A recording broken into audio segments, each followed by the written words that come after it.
파이는 3140일이다. 이 말 한 번쯤 들어보셨죠? 파이코인은 전 세계적으로 핸드폰으로도 채굴이 가능한 유일한 코인으로 첫 발행 당시 모든 사람들의 주목을 한 번에 받았습니다. 때문에 파이코인을 채굴하시던 분들이 주변에 한 분씩은 있으셨을 텐데, 하지만 지금은 너무나도 처참한 가격에 상장되어 있죠. 하지만 여기 현재 보고 계시는 이 문서에서는 파이코인이 3141달러까지 상승한다는 놀라운 내용이 적혀 있습니다. 최근 온라인을 뜨겁게 달군 심슨 가족 환상의 에피소드, 바로 그 안에서 지금까지 우리가 알고 있던 도큐먼트 1, 즉 그 문건 속에 숨겨진 진실이 다시 한번 주목받고 있습니다. 그 문서에는 놀랍게도 파이는 3년 후 3140일이 된다는 내용이 담겨져 있었는데요. 아마 많은 분들이 한 번쯤 들어보셨을 겁니다. 그런데 말입니다. 오늘 제가 들려드릴 이야기는 여기서 멈추지 않습니다.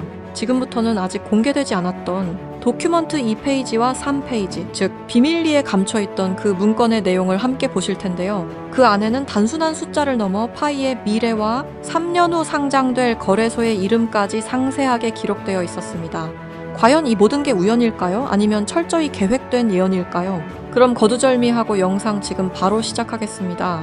1990년부터 지금까지 미국 애니메이션의 전설 심슨 가족, 웃음을 주던 이 노란 가족이 수많은 예언을 적중시키고 현재는 예언 만화라고 불리고 있는데요. 이미 대중들에게는 신기하면서도 한편으로는 사기꾼들의 허황된 소리다, 그저 운이 좋아서 맞췄다라며 비판 아닌 비판을 이어가고 있는데요.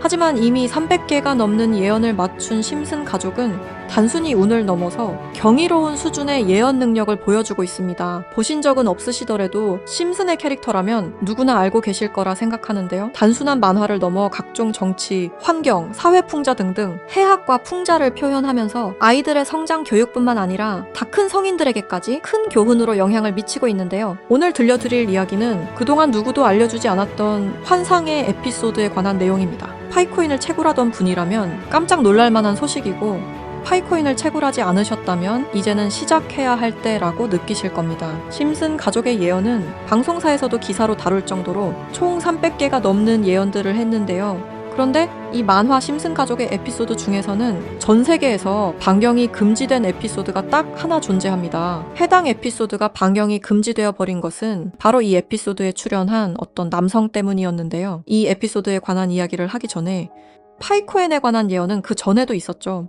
현재 앞에 보이는 이 포스터에는 파이코인의 떡상을 예언하고 있는데요. 2012년 파이코인이 탄생하기 전에 출시된 에피소드, 모두가 아는 유명한 장면이 발견되었습니다. 2개의 포스터와 아틀라스 동상, 그리고 하늘을 뚫고 상승하고 있는 그래프와 선물이라는 문구까지 하나하나 전부 면밀히 살펴보도록 하겠습니다. 2가지 포스터 중 한 가지는 파이오니어에게는 굉장히 유명한 I love 파이와 다른 하나는 태극권을 연상케 하는 그림입니다. 태극권은 동양의 상징으로 자주 쓰이고 있으며 실제로 파이코인은 베트남과 중국을 선두로 아시아 전역에 큰 변화를 개척하고 있습니다. 그리고 그 옆에는 지구를 업고 있는 아틀라스 동상이 있으며 정확히 이 동상은 록펠러 센터 건물에 있는 랜드마크 격인 동상으로 자리매김하고 있습니다. 결국 파이코인의 벤처 캐피탈은 세계적인 변화의 주역 록펠러 가문으로 드러났는데요. 록펠러 가문은 거대한 부를 가지고 세계 금융시장을 실제로 쥐락펴락할 정도로 막강한 세력인데요. 이 가문에서 실제로 파이코인을 지지한다는 입장을 발표하며 파이코인에 대한 음모론이 기정사실화가 되기도 했죠. 마지막으로 기프트는 선물이라는 뜻으로 심슨 가족이 우리에게 주는 선물이라고 해석이 되고 있습니다. 그리고 하늘을 뚫고 상승하는 그래프까지 직관적으로 파이코인의 엄청난 잠재력을 내포하고 있는 것으로 보이고 있죠. 영상이 이렇게 끝나면 다른 파이코인 영상과 다를 게 없어 보이죠? 이제부터는 제가 유튜브 영상 어디에도 없는 파이코인에 관한 심슨의 추가적인 예언까지 한번 알아보도록 하겠습니다. 극소수만이 아는 심슨 가족의 에피소드 중에는 전 세계에서 방영이 금지되어 버린 이른바 환상의 에피소드로 남은 작품이 존재합니다. 바로 3번째 시즌 첫 에피소드인데요. 해당 에피소드의 제목은 스타크 레이빙 데드입니다. 해당 영상이 한국에서 방영할 당시 MBC에서는 정신병동, 그리고 EBS에서는 리사의 쓸쓸한 생일이라는 제목으로 각각 방영되기도 했던 에피소드입니다. 그렇다면 이 에피소드는 대체 왜 방영이 금지되었던 걸까요? 간략하게 이 에피소드의 줄거리에 대해 말해보자면 호머 심슨이 어느 날 정신병원에 입원하게 됐고 그곳에서 자신을 가수로 착각하고 있는 환자 레온 컴퍼스키라는 남성을 만나게 됩니다. 그와 같이 다니며 둘의 사이는 더욱 더 돈독해지고 그는 틈이 날 때마다 주인공인 호머 심슨에게 파이는 3.14가 아닌 3년 뒤에는 3.141로 정의될 것이라며 수차례 반복하며 말하는 장면이 포함되어 있습니다. 이러한 말에 호머 심슨은 세뇌되며 그의 문장을 지속적으로 말하고 다니는데요. 추후 정신병원에서 퇴원한 레온 컴퍼스키를 자신의 집까지 데려오게 되는데 하지만 이 에피소드는 바로 이 레온 컴퍼스키라는 남자 때문에 반경이 금지되었습니다. 이 레온 컴퍼스키 캐릭터는 자신이 가수라고 말하고 다니며 실제로 노래를 불렀는데요. 바로 이 노래를 부른 인물이 마이클 잭슨이라는 점 때문이었습니다. 실제로 그는 에피소드에서 자신을 마이클 잭슨이라고 말하고 다니며 노래를 부르고 춤을 추기도 합니다. 여기서 문제는 그가 에피소드에 등장하는 동안 실제로 마이클 잭슨과 너무 똑같은 목소리를 냈다는 겁니다. 그의 노래를 한번 들어보도록 하겠습니다. Billie Jean is not my lover.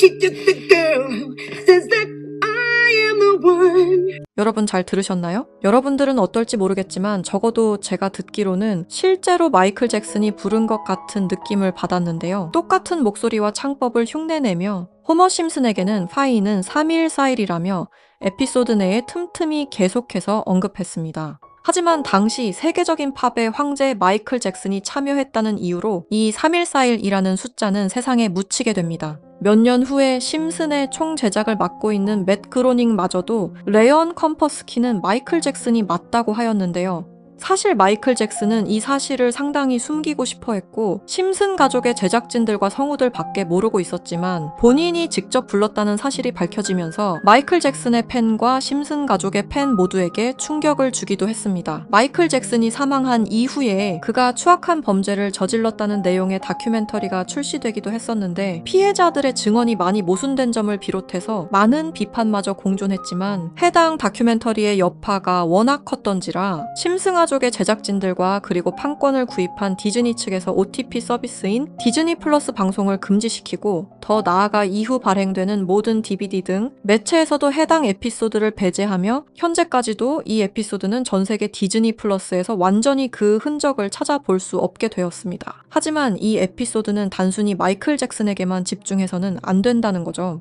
바로 에피소드 내에서 틈틈이 언급되었던 파이는 3141이라고 말하는 장면에 집중해야 한다는 겁니다. 그 중에서 바트 심슨이 발견한 라이언 컴퍼스키의 책에서는 이러한 내용이 있었는데요. 만약 당신이 3년 동안 기다린다면 1파이당 가격은 3141달러가 될 것이다. 이렇게 적혀 있었습니다. 또 하나 충격적인 예언은 2022년 HTX 거래소가 파이코인을 도둑 상장한 것 또한 예언되어 있었으며 그리고 그곳에는 가짜 이렇게 적혀 있었습니다. 다음 내용은 더욱더 충격적인데요. 바로 2025년에 파이코인이 거래소에 상장이 된다는 예언입니다. 실제로 OKX 거래소에서 지난 2월 20일에 현물 거래를 지원하기로 했죠. 이 책의 내용에 따르자면 상장된 이후 3년이 지난 2028년에 들어서 파이코인은 3,141달러, 한화 약 450만 원 가량에 도달할 것이라는 내용이었는데요. 그리고 이 뒤에는 놀라운 내용이 하나가 더 있었습니다. 파이코인 상장에 관한 정확한 날짜와 매년 최고점과 하락 시점 등등 매우 디테일한 내용들이 포함되어 있었습니다. 이러한 예언들은 파이코인 미래에 대한 기대감을 더욱 증폭시키고 있었는데요. 저는 지금 3년 뒤 상장될 그 거래소와 날짜를 여러분들에게 공유 드릴 건데요. 공유 드리기 전에 구독과 좋아요 한 번씩 눌러주시고 댓글에 구독이라고 한 번씩 작성 부탁드립니다. 그리고 앞에 있는 번호 010-6448-4578번으로 구독이라고 남겨주신 분들 한해서만 여러분들한테 공유 드리도록 하겠습니다. 꼭 댓글에 구독이라고 적어주셔야지만 저희 채널 구독하신 구독자분인 거 알고 제가 거래소와 상장될 날짜까지 정확히 알려드리니까요. 꼭 댓글에 구독이라고 작성해주시고 앞에 보이는 번호로 문자 남겨주시기 바랍니다. 만약 진짜로 3년 뒤에 이 거래소에 상장이 되고 누구보다 빠르게 먼저 이 정보를 알고 있다면 7조 원을 벌어들였던 시바이누 부자처럼 우리도 부자가 될 수 있는 길을 알게 되는 거라 생각하는데요. 진짜 부자가 되고 싶으신 분들, 더 이상 돈 때문에 구질구질하게 살기 싫으신 분들, 이 기회 놓치지 마시길 바랍니다. 오늘 영상은 여러분들에게 희망찬 영상이 되었으면 좋겠다는 마음으로 알차고 꼼꼼하게 구성했으니까요. 다음 영상도 많이 시청해 주셨으면 좋겠습니다. 시청해 주셔서 감사합니다.